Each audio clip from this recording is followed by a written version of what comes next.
So, does all of this mean we should only chant in English? Because I'm saying that how important the meaning of the text is. So, should we only chant in English? Because we see a lot of parishes, they'll do a lot of Greek, even in the United States, where a lot of people don't understand Greek. So,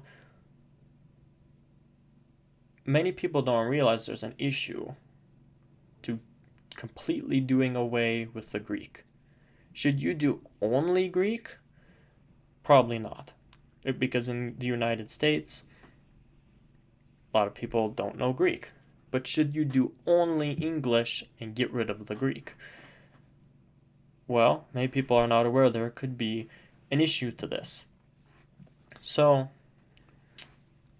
um, like I said, our theology is contained in our hymns, in our Byzantine music. And the problem is, a lot of times the meanings of various things are lost when they're translated into English, right? So the Bible was translated into English from the original Greek.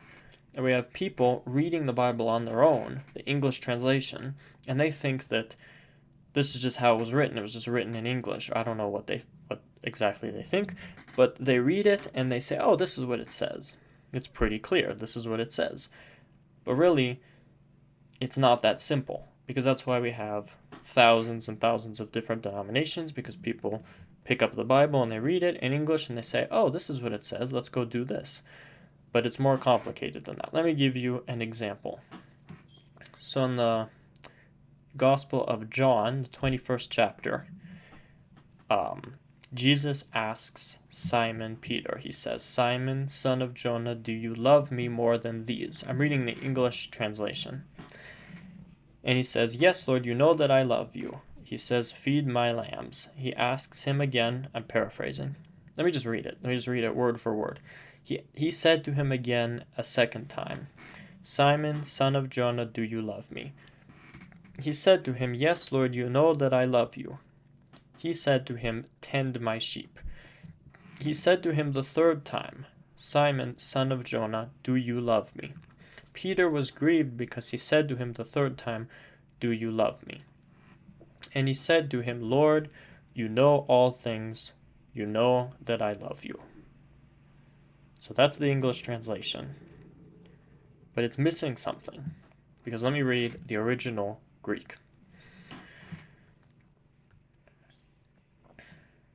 So, in the original Greek, Jesus asks Simon Peter, "Simon Iona, agapas me pleon touton." Agapas me means, "Do you love me?" Agapi means love. Λέγει αυτό, "Ναι, Kyrie, si είδας ότι φιλώσε." You see the difference here? Peter uses the word philose, which is a different word from agapi. Jesus asks him, "Agapas me, do you love me?" And he responds with philose. Agapi in Greek, this is a problem with the difference of language in the translations. In English, we have the word love, and that's it. It could mean I love ice cream, I love God, I love whatever.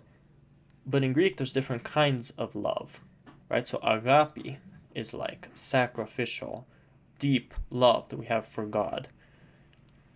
And that's what Jesus is asking. Do you love me? Agapas me. And he responds with philose. Philose means I like you, or I love you with friendship type of love.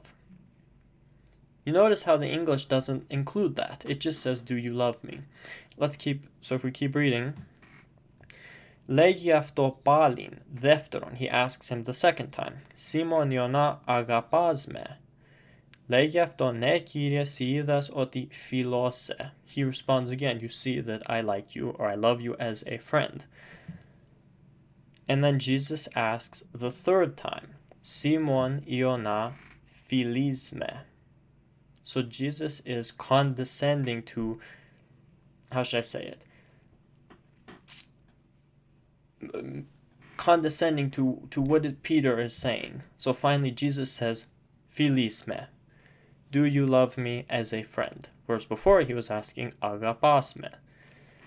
And it says, Elipithio Petros, oti ipenaftoto triton philis me. Peter was saddened when Jesus asked him the third time, do you love me? It says this in the English, but it just says, do you love me?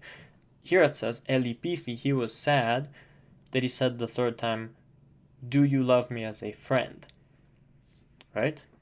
And he says, Kyria, si pandaidas, si ginoskis oti philose.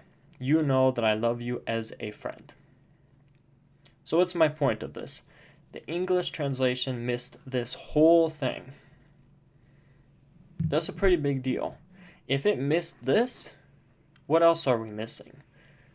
So if we completely do away with Greek, then we're going to miss out on a lot of details that contain a great amount of our theology. So no, we should not only do English. Not to mention, I don't know if you've seen, and it's not easy to translate the hymns. It's not easy. But what you will notice is a lot of these English translations of these hymns, sometimes they sound either a bit inaccurate or just a bit goofy. Sorry to say that, but they do. And that's not good either. Technically it's in English, but if it just sounds weird, if it just sounds like the Greek language is so poetic and so beautiful, when you try to directly translate it, sometimes you miss a lot. And sometimes it just ends up sounding just not right. So that's why find good English translations, but also keep some of the Greek.